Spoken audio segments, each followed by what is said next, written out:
majeure partie des Sénégalais, la plus grande partie des Sénégalais qui avaient voté pour lui à 65%, sont d'autant choqués que je le suis. Ils sont choqués, ils ont été outrés, ils ont été trahis, leurs droits, le respect qui leur revient a été bafoué par le président de la République, la première institution du pays. S'il ne donne pas valeur à sa parole, qu'est-ce qu'il nous restera au Sénégal? Macky Sall avait promis, c'était une promesse morale, c'était un engagement, si on reprend ces mots, de réduire le mandat à 5 ans et même mieux, de l'appliquer à son mandat en cours. Là, il nous parle de l'avis du Conseil constitutionnel. Lui, l'avis, c'est un avis. C'est lui-même qui a dit qu'il va suivre l'avis du Conseil constitutionnel. Mais on le sait tous, l'article 51 nous dit le président de la République peut, il ne nous dit pas doit. Le président de la République peut, après avoir recueilli l'avis du président de l'Assemblée nationale et du Conseil constitutionnel, soumettre tout projet de loi constitutionnelle au référendum. Donc déjà au début, il a le choix de lui soumettre ce projet, il a le choix de ne pas lui soumettre. On ne lui dit pas, pardon, il doit. Donc ce n'est pas un devoir, c'est pas une, il n'y a pas d'impératif. Il a le choix. Donc, il peut consulter, il peut ne pas consulter. Donc si vraiment il tenait à respecter sa promesse, il pouvait ne pas consulter le Conseil constitutionnel et nous prendre tout ce temps pour finir par nous dire que finalement il va suivre l'avis. Ça c'est de 1. De 2, l'article 92 qu'il a lui-même utilisé. Les décisions du Conseil constitutionnel ne sont susceptibles d'aucune voie de recours. Elles s'imposent au pouvoir public et à toutes les autorités administratives et juridictionnelles. Il a invoqué cela pour justifier le fait que, en quelque sorte, il était lié à l'avis du Conseil constitutionnel. Mais cher monsieur, cet alinéa de l'article 92 nous dit que les décisions du Conseil constitutionnel ne sont susceptibles d'aucune voie de recours. Donc on est toujours entre décision et avis. Donc c'est les décisions qui ne sont pas susceptibles d'une voie de recours, mais les avis, le président peut toujours les suivre ou ne pas les suivre. Et ces décisions-là qui ne sont pas susceptibles d'aucune voie de recours, mais rappelez-vous, en 2012, Macky Sall avait violemment critiqué la décision du Conseil constitutionnel de valider la 3e candidature du président Abdoulaye Wade. Macky Sall veut nous faire croire qu'il a suivi la décision, c'est pour ça qu'il est parti en campagne. Non. Déjà, il n'est pas légaliste. Il dit qu'il est légaliste. Non, monsieur le président, excusez-moi, vous n'êtes pas légaliste. En 2007, apparemment, vous auriez voté sans carte d'identité. Vos gardes du corps ont défaussé la porte d'un bureau de vote pour que vous votiez sans carte d'identité. J'ai utilisé le conditionnel parce que je n'en suis pas sûr. Mais beaucoup de Sénégalais le confirment. Ainsi de même, en 2012, vous avez voté un pacte avec l'opposition dans le cadre du M23, comme quoi vous allez faire campagne ensemble contre la candidature d'Abdoulaye Wade. Par la suite, vous avez bafoué cette signature, vous êtes parti faire campagne. Ça, ce n'est pas être légaliste. Car le Conseil constitutionnel a validé la candidature d'Abdoulaye Wade, vous l'avez violemment critiqué. Ça, c'était une décision que vous avez critiquée. Et là, c'est un avis, un simple avis, monsieur le président, que vous avez choisi de suivre. Les Sénégalais ne sont pas dupes. Vous auriez bien pu respecter votre promesse en disant, malgré l'avis du Conseil constitutionnel, je fais 5 ans de mandat, je réduis mon mandat. D'accord. Allez-vous battre campagne, participer à une campagne, battre campagne pour le oui ou le non? Justement, comme je vous l'ai dit tout à l'heure, le Rewmi n'a pas encore défini sa position sur le référendum. Bien évidemment, quand nous l'aurons fait, nous battrons campagne en fonction de ce que nous aurons décidé. Si nous avons décidé de voter non, nous battrons campagne pour le non. Et sachez que la jeunesse Rewmi France sera devant ce combat, mènera ce combat de campagne. Nous irons sillonner toute la France. Nous ferons en sorte que nos proches qui sont au Sénégal suivent nos consignes de vote. Donc, si c'est oui, on battra campagne évidemment pour oui. Si c'est non, on battra campagne pour non. Ça, on le saura dans quelques jours. D'accord, nous allons passer à l'actualité. Récemment, il y a le directeur de cabinet du ministre de la Jeunesse, Mame Mbaye Niang, qui était venu en France exclusivement pour déposer une plainte au niveau de Sherpa, selon ses dires, contre la personne de Idrissa Seck pour enrichissement illicite. Est-ce que vous étiez au courant de cette plainte? Et quelles ont été vos réactions en tant que jeune? J'étais au courant, comme tous les Sénégalais qui suivent l'actualité politique de notre pays. J'étais au courant, mais j'étais surtout amusé. Parce que non seulement quand on dit qu'on va porter plainte au Sherpa, c'est qu'on ne sait pas ce que c'est le Sherpa. Le Sherpa, c'est une association de juristes qui défendent les victimes de crimes économiques, en quelque sorte. Donc, on ne peut pas porter plainte auprès d'une association. Le Sherpa n'est pas une institution dépositaire de l'autorité publique qui reçoit des plaintes. C'est une association qui défend des gens qui se plaignent de détournement de deniers publics, ainsi de suite. Ça, c'est de un. Donc, il nous a parlé de plainte. On attend de voir la plainte. Moi, je suis convaincu que les Sénégalais, malheureusement, ne feront pas de plainte, puisqu'il n'y a pas de plainte. Le Sherpa n'est pas un commissariat, ce n'est pas un parquet. Il n'y a pas de plainte, non seulement, il n'y en aura pas, puisque, tout simplement, c'était un mensonge de grand niveau, fabriqué de toutes pièces, juste au moment où Idrissa Seck a commencé à sillonner les rues du Sénégal. Au moment où Idrissa Seck a commencé à renouer avec la banlieue, à renouer avec les Sénégalais, à leur montrer que tout ce qui a été cousu de fil blanc sur son dos pour le salir n'était que mensonge. Ils parlent de 74 milliards, ils ont parlé de 40 milliards, ils ont parlé de 14 milliards. Demain, ils parleront peut-être de 200 milliards.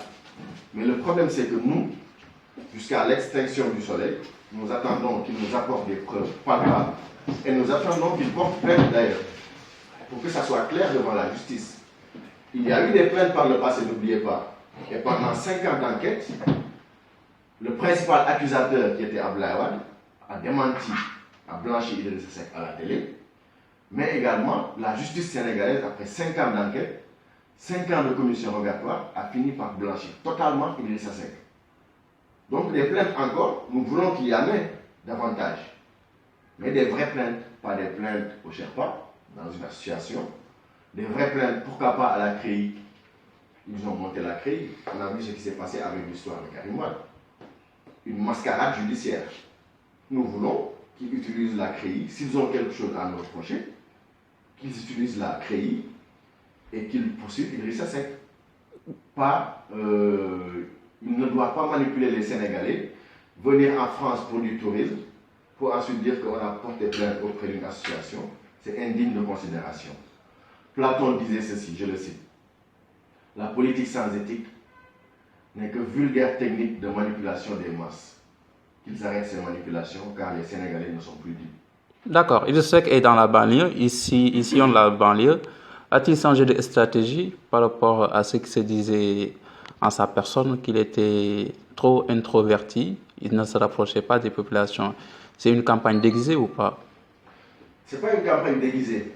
Idrissa Seck n'a jamais été loin des populations. Rappelez-vous, c'est lui qui avait initié la fameuse marche bleue. C'était en 88. Donc son contact avec le peuple a toujours été là. C'est un homme politique qui définit ses stratégies en fonction de la situation politique du pays. Il a décidé d'aller rencontrer les Sénégalais. Ce n'est pas une stratégie politique ou une campagne déguisée, non. Et l'arrogance qu'on lui prêtait, c'est parce qu'on ne l'avait pas compris. Il a eu à l'expliquer. Le malheur, c'est que beaucoup de gens qui critiquent Idrissa Seck ne prennent pas la peine d'aller voir ses vidéos sur YouTube ou d'écouter très bien ce qu'il dit. C'est vrai qu'il est difficile parfois à écouter parce qu'il a un langage français un peu élevé. Et si tu as des difficultés de compréhension, bon, enfin, c'est pas méchant, hein? Il peut arriver parfois de ne pas pouvoir interpréter ses positions. Mais les gens interprétaient que les actes qu'il posait. Les actes qu'il posait, c'est-à-dire. Mais n'oubliez pas que de 2004 à 2012, Idrissa Seck adoptait une stratégie de défense politique. Il était attaqué de toutes sortes, de toutes parts, par Abdoulaye Wade et ses gars. Donc il était surtout dans une démarche de protection. Il n'était pas arrogant. Il voulait aller vers le peuple. Et il le faisait à chaque fois que l'occasion se présentait. Maintenant aussi, il fallait qu'il se protège. Parce que souvenez-vous, on a utilisé toutes sortes de moyens pour l'abattre. L'abattre politiquement, physiquement, moralement. Il a été obligé de faire fuir sa famille en France. Il a même été dit qu'un de ses proches a tenté de l'empoisonner. Donc ce gars-là, s'il est méfiant envers les gens, ce n'est pas parce qu'il est arrogant. c'est parce qu'ils se protègent. D'accord. Avez-vous les nouvelles de Samba Tchoubou? Oui, on a des nouvelles de Samba Tchoubou, comme tous les Sénégalais. On sait qu'il a un dossier pendant devant la justice qui est en cours d'instruction. Donc officiellement, nous ne pouvons pas dire grand-chose là-dessus. Tout ce que je peux vous dire en revanche, c'est que tous ceux qui connaissent Samba Tchoubou te diront que c'est un gars bien, un gars qui a des valeurs, des principes, des convictions, un gars droit. Personnellement, je suis convaincu que très bientôt, il sera libre.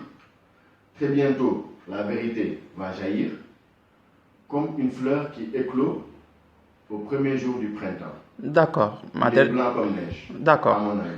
D'accord. Ma dernière question sera le cas de Omar Sarr. Omar Sarr est-il toujours membre de Rewmi? Le député Omar Sarr Oui. est-il toujours membre du parti de Rewmi d'Idrissa Seck? Oui. À mon avis, oui. Puisque lui-même, il n'a pas dit qu'il sort de Rewmi. Mais excusez-moi, je ne suis pas le porte-parole de Omar Sarr. Vous pouvez lui retourner la question par contre. Mais moi, je considère qu'il est pour l'instant dans Rewmi. D'ailleurs, c'est bien quand il dit qu'il essaye de réformer les choses. Nous attendons le congrès. Nous sommes toujours réformistes. Nous sommes toujours ouverts au débat. Tout ce que l'on sait, c'est qu'actuellement, notre leader Idrissa Seck fait un très bon travail de terrain. Un travail qui séduit tous les réumistes et un travail auquel tous les réunis se retrouvent. Tous les réunistes se retrouvent, pardon. D'accord. Voilà. Il y a de nombreux départs au sein de votre formation politique. Comment vous analysez ça? Est-ce qu'il y a une incompatibilité avec votre leader Idrissa Seck? Idrissa Seck a un problème avec ces gens-là ou ces gens ont un problème avec le parti de Rewmi? C'est une très bonne question. Mais une question à laquelle il est facile d'apporter une réponse. Je vais vous répondre en vous retournant en quelque sorte la question. Tous ceux qui ont quitté Rewmi, où est-ce qu'ils sont partis aujourd'hui? Je vous pose la question. Ils sont partis chez Macky Sall.